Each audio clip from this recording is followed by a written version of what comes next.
in attendance. We have Shirley Redneerson here, and Phil Garrett will be covering for legal services today for Jamie Woods. So anytime you're ready to start the meeting.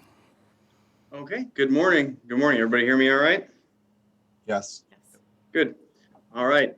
Phil, I'll just let you take it. We'll call the meeting to order, and I know we have some official business there, so I'll let you go ahead and take it. Welcome, Shirley. Thank you. Thank you, Brian. Shirley, we're just going to swear you in here real quick. Okay. If you could raise your right hand and repeat after me. I, Shirley Reinerson, I, Shirley Reinerson, do solemnly swear and affirm do solemnly swear and affirm that I will support the Constitution of the United States of America that I will support the Constitution of the United States of America and the Constitution of the State of Indiana, and the Constitution of the State of Indiana, and will faithfully, impartially, and lawfully and will faithfully, impartially, and lawfully carry out my duties carry out my duties as a member of the St. Joseph County Redevelopment Commission. as a member of the St. Joseph County Redevelopment Commission. Thank you. Welcome to the commission. Thank you. Brian, with the departure of Jessica Clark, we need a secretary elected for the Redevelopment Commission. Very good. Do I have any nominations at this point for secretary? Hey, Brian. It's Jason, what are the duties of secretary? That's a great thing. Bill, I'll let you take that one, or Phil. Absolutely. The periodically, we would just need a secretary to attest notes or the minutes. Sometimes they're required to sign some of the other documentation, whether it's bond documentation. But generally, the duties are pretty light. Sam prepares all the minutes and all those other regular type functions. So pretty light duties. It's a nice title to have on your resume. So. Jason, I know you're savvy at administration. Do you want to? I was just going to say, I don't need that on my resume. No? Oh. Well, we can't stick it to Miss Shirley. I would accept the nomination if I will make that nomination and nominate Jason to serve as Secretary of the Redevelopment Commission. I'll second the motion. Thank you, Dennis. All those in favor? Aye. Aye. Are there any opposed, aside from Jason? No. Okay. Thank you. Speaking of secretarial duties, approval of minutes from the March 9th, 2021 meeting. Do I have a motion for their approval? I would make that motion. Second? Second. Makes sense. All those in favor? Aye. Aye. Thank you. Any opposed? No. Okay. Moving right along. Economic development area updates. Bill? You want me to take this one? Before you this morning is all of the budget information for the March timeline. In discussion at last month's meeting, there was talk about kind of summarizing a little bit for the commission members where the spending is coming from. I know some of the times that bottom table on the big summary has some detail, but sometimes doesn't have enough detail. So what I tried to do in this budget narrative is just understand kind of where those invoices were coming from, what work was being done. Happy to kind of look at this further if you want. This was just kind of a first ditch effort to kind of cover what those invoices look like. I thought they were very helpful. Thank you. Good. So Tom, this emanated from a request of yours? And you're more or less satisfied that you've gotten the information? Awesome. Okay. Yes, sir. So do we need to spend any more detailed time on any of these specific funds or no?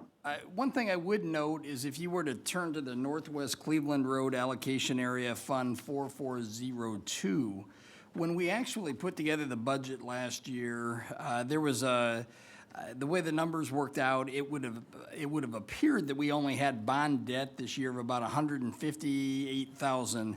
We have found that there was an error in that number. It it will be consistently about 320,000, which is what it's been the last several years and on a go-forward basis.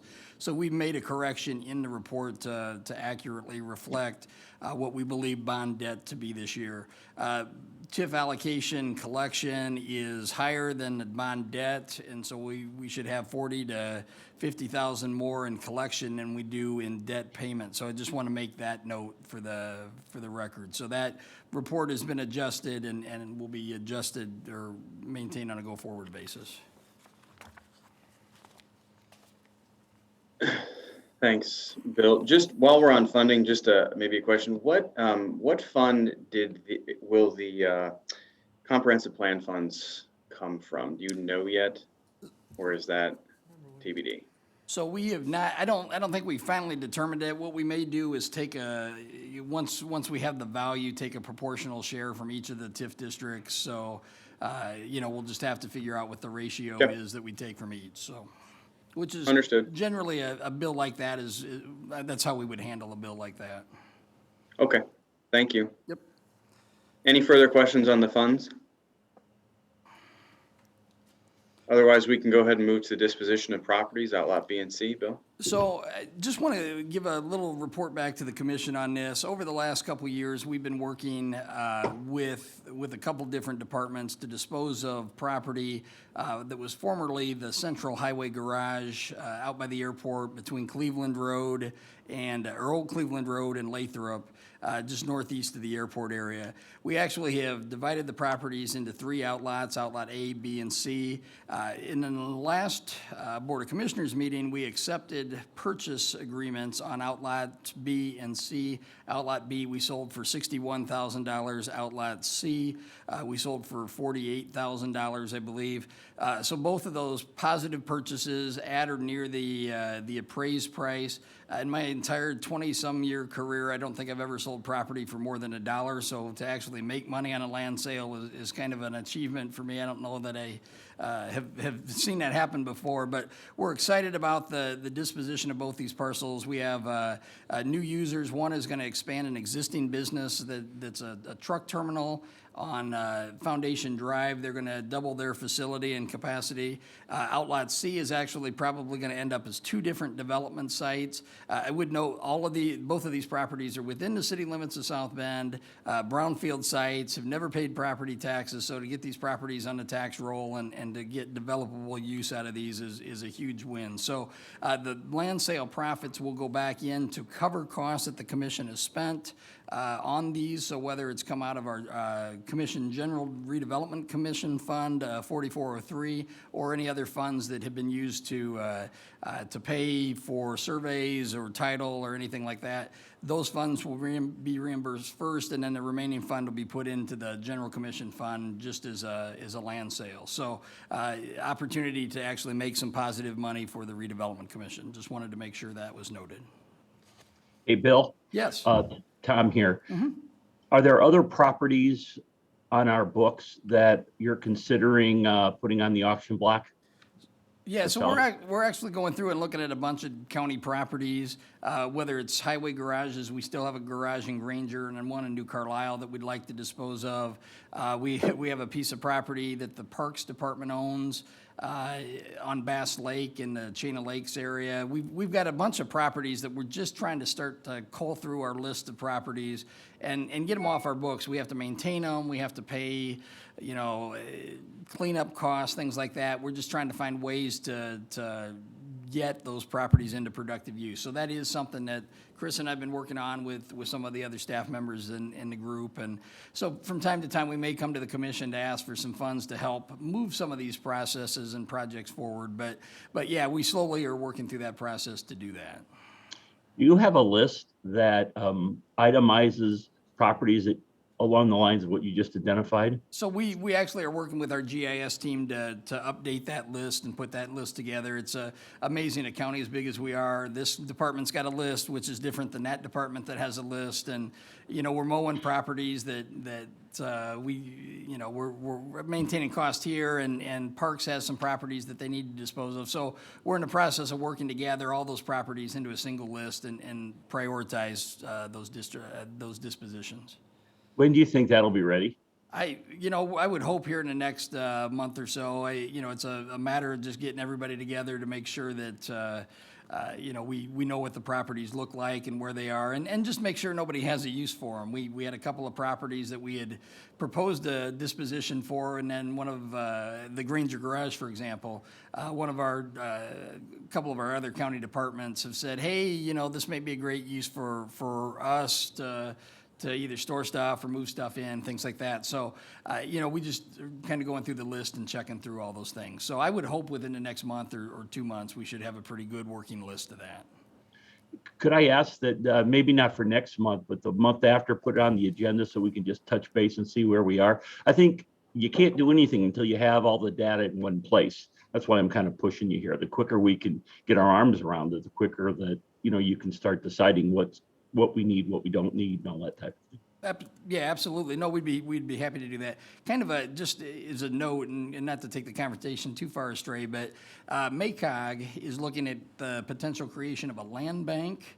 And so as we look at land bank conversations, there's maybe the opportunity to take some of those properties that the county owns that are within city limits, either of South Bend or Mishawaka, to put those into a land bank. So again, another way to move those properties. So we're having some of those conversations too, to look at different ways of disposing of properties or getting properties into productive users' hands.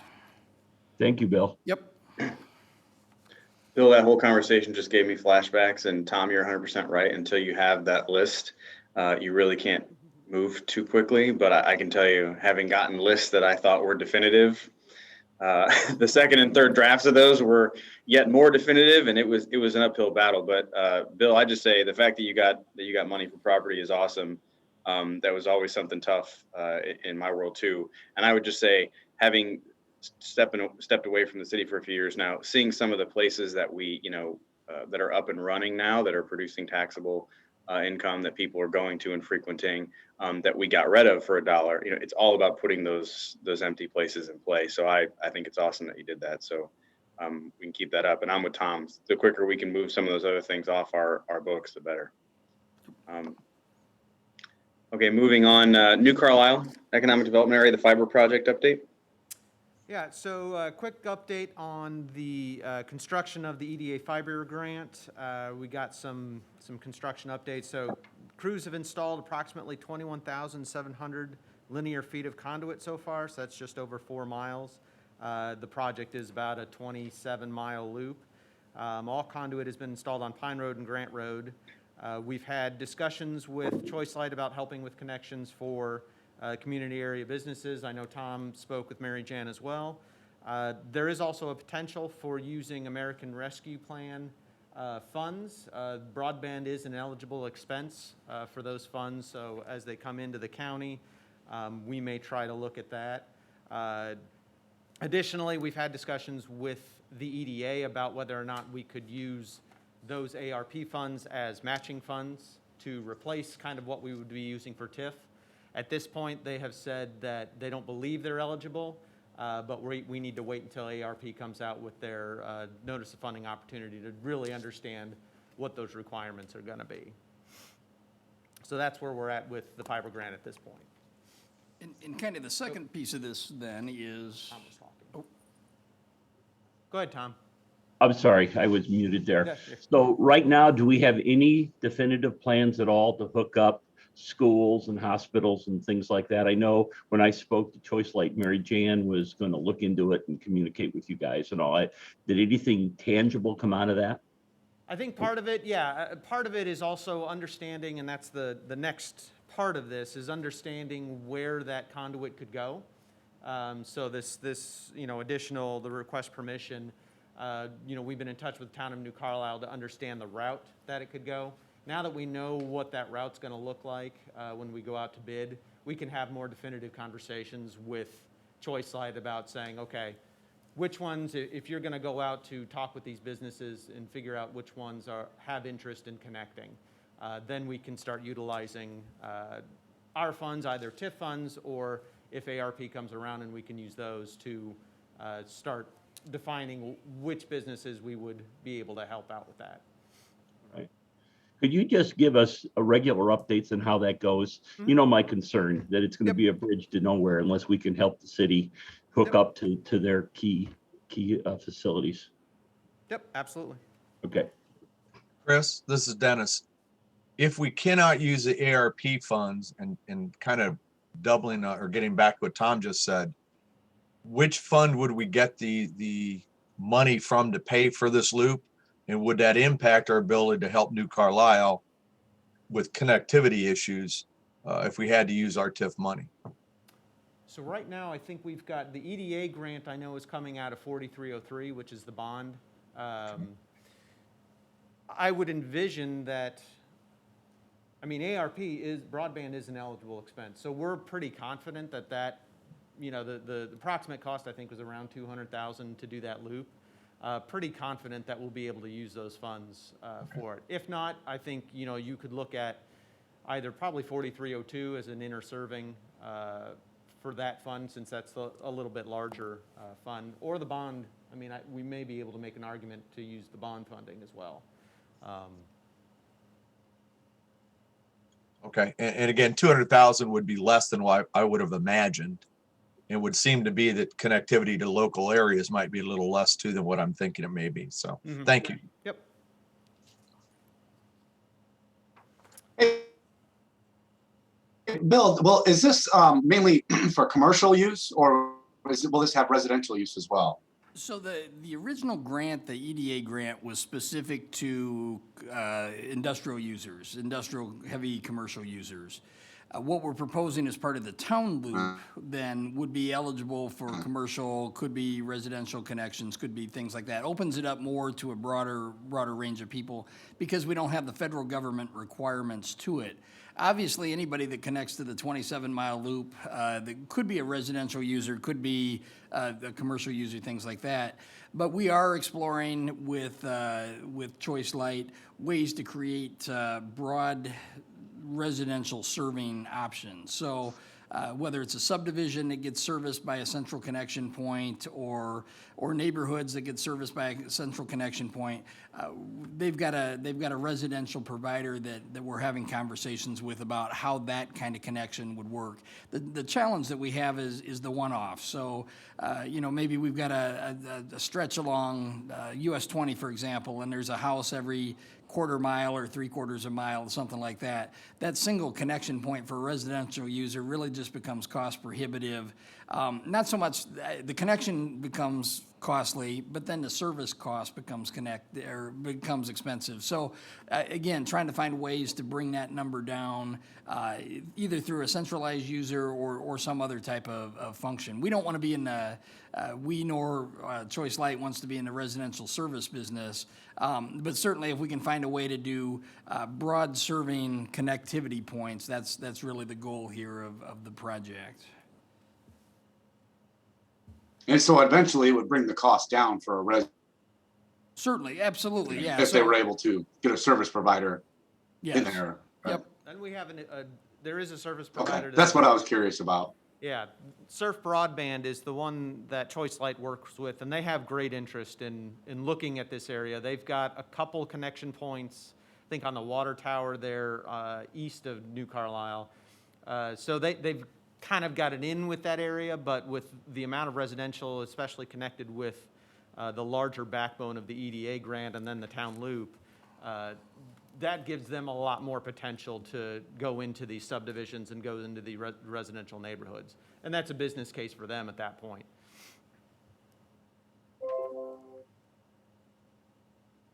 Thank you. So Bill, go ahead. yeah, so with that conversation, I guess I just would like to cover the item on the agenda. We've worked with Lockmuller Group and Choice Light to work up a feasible design pattern for the town loop project. The 1.4 mile loop was originally proposed as part of this project to be an amendment to the original project through the EDA, But as we looked at cost and we looked at value, it would have held up the EDA project, and it would have actually cost us, we wouldn't have gotten a lot of value for trying to do the 50-50 match grant out of this. So what we're proposing to do is put this out to bid as a separate project from the EDA project. It becomes a local project. And again, because it's a local project, we would have the ability to apply for the county's match, or the county's funds for the American Rescue Project, so that we could pay, we believe that we can pay for the Town Loop project through 100% of those funds, and that's the goal. What we'd look to do is advertise or request to advertise with the Board of Commissioners on May 4th, open bids on the 25th, and then award the project on June 1st. So keeping this timeline very tight so that we can keep in concert with the construction project that's happening through the rest of the project area. So what we're asking for your permission to do today is to move the Town Loop project forward and begin the process to request advertisements and allocate resources to move the project forward.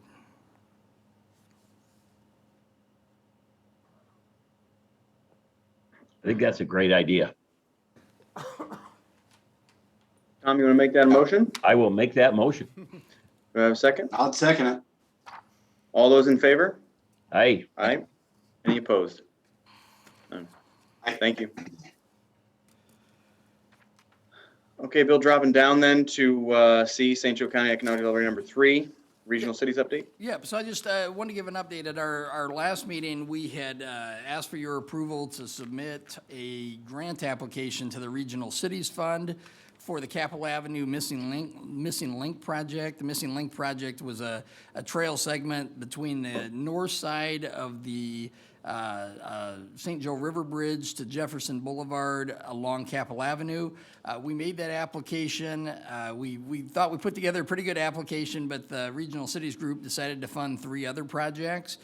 So we were not successful at this time in receiving funds for the Missing Link project. So we have asked the contractor, Christopher Burke Engineering, to finish the design. We're not going to go out to bid at this point in time, but get everything prepped so that we can go out to bid. We know that the Next Level Trails grant project, or grant application is coming forward. A couple other opportunities for funding with some of the federal money that's being released. So we want to be prepped and ready to go when money becomes available. But wanted to let you know that as hopeful as we weren't successful in that grant application at this time. Well, thanks for the effort trying there. I know some of that stuff, there's so many projects that apply for that, for the funding. I know it's pretty tight.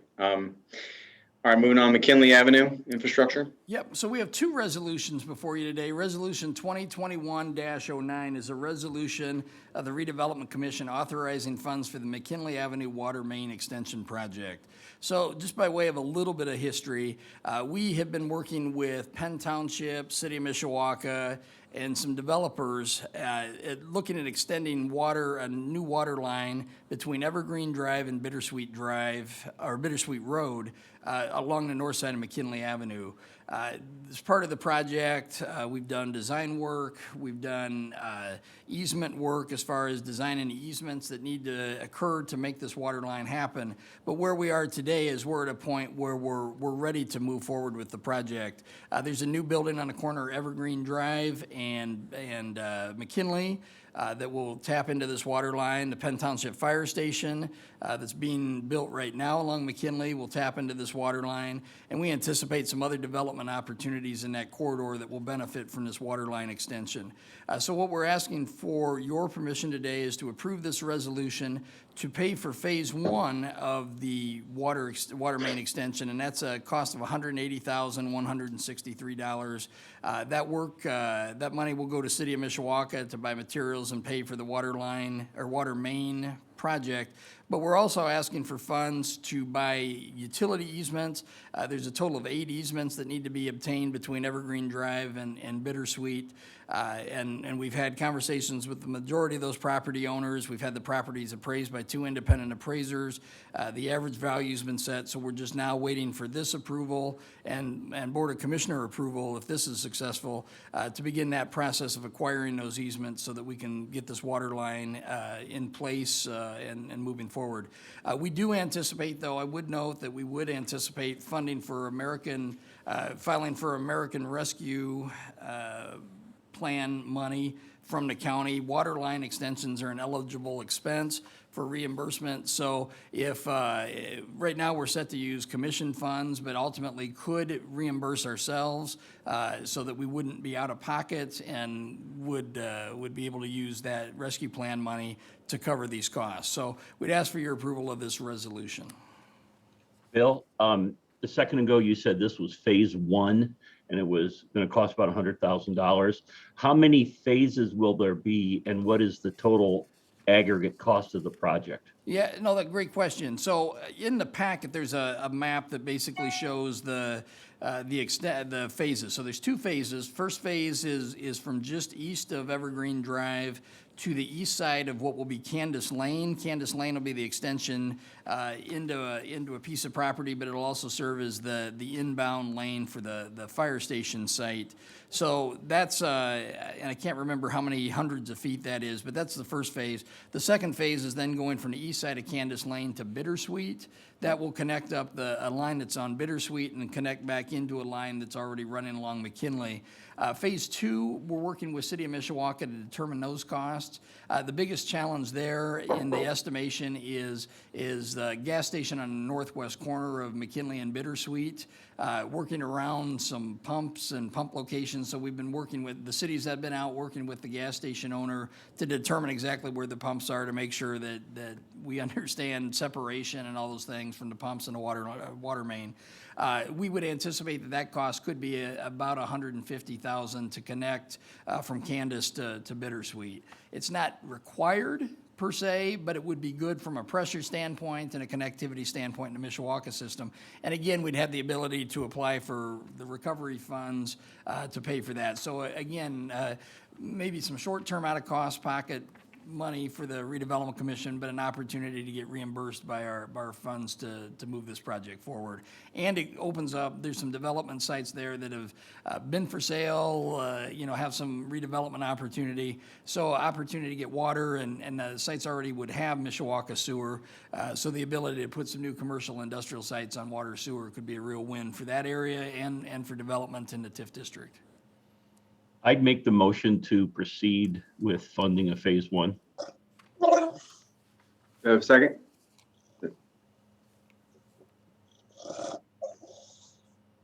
I have a question before I Oh, say. go ahead, Dennis. Sorry. I can second. Oh, sorry. I'll hold off. Bill, is the approximate $200,000, is that the $200,000 under water in the proposed expenditures that you presented under the financial information? We said we're going to spend the money and we may or may not get reimbursed. I just wondered in the budget presentation, you have $200,000, looks like for water under the Capitol Avenue. And I wondered if this money here was the money you have in that proposal or in that budget. No, that's a great question. So yes, in the budget that we presented and approved earlier this year, or late last year, we did anticipate that $180-ish, $200,000 would come out of TIF. We didn't anticipate that water, sewer, or broadband would be eligible reimbursement expenses out of the American Rescue Plan. So we have it budgeted to spend, but if we can be reimbursed for those expenditures, then we will certainly seek reimbursement. I assume so, but if it hadn't been, then we wouldn't have theoretically had cash at the end of the year, et cetera, et cetera. So that's why I asked. Thank you. Yep. All right, going back. So Tom made a motion, Jason, I believe you seconded. So I'd say all those in favor? Aye. Aye. Any opposed? No. Aye. Okay. Second resolution, Bill? Yep, so Resolution 2021 is a resolution of the commission authorizing funds for the construction of an entrance roadway for the Penn Township Fire Station project and associated site work on that site. Again, this is a project that has had several iterations over the last couple of years. We've been working with Penn Township on the site. We're working with PHM schools, working with some of the other industrial users out in that area. When the Penn Township project was originally presented to us, because of the location between two signalized intersections, because of just the location of drives and the potential for a lot of in and out from the fire station, it was determined that that we needed to extend Candace Lane, which is a existing road south of McKinley, but we needed to extend that north into the site, and that was going to be the return entrance. And for fire truck movement, as well as other movement that occurs on the Penn Township, or Penn High School property, or PHM school property, north of McKinley. There's about 28 acres there. Whether that gets used for PHM use or gets opened up for other development uses at some other time. This Candace Road project and the associated site and drainage work with that will set that land up and the fire station site up for productive use. We have done all the design work, all the coordination work, and we have put in the budget $500,000 in this year's budget for this project. Right now, the budget estimates come in at $479,668,000. We would ask for just an approval of $500,000. We don't anticipate spending that, but would ask for your approval through this resolution to complete the Candace Drive improvements and the intersection improvements and all the other site work associated with this project. Questions? I'll make a motion to approve the project. I'll go ahead. Is there a second? I could Thank you, Jason. All those in favor? second. Aye. Aye. Aye. Any opposed? None. Aye. All right. Thank you. Moving on, Bill to Wyatt. So we have no business, no new business in the Wyatt or the Northwest Cleveland Road Economic Development Area at this time. I would tell you there is a rezoning that has been tabled for a new project by the Holiday Corporation in the Northwest Cleveland Road EDA. We'll provide more information for you as that project moves forward.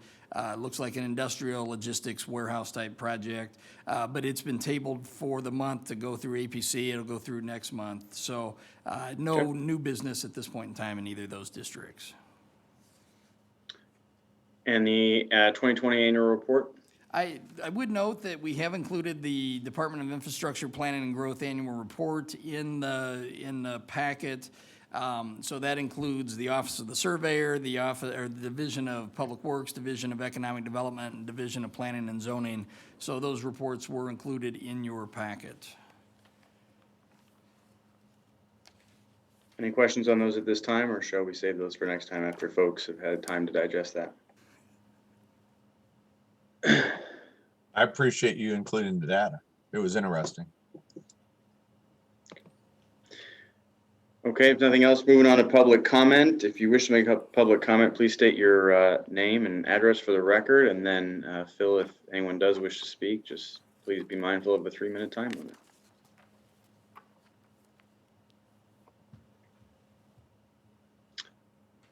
Hearing none, I will move on to 6. Do I have a motion to adjourn?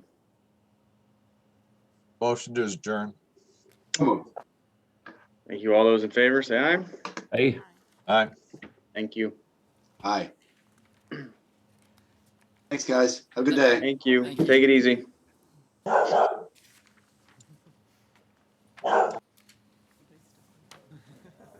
dog waited till the last minute. Good for the dog.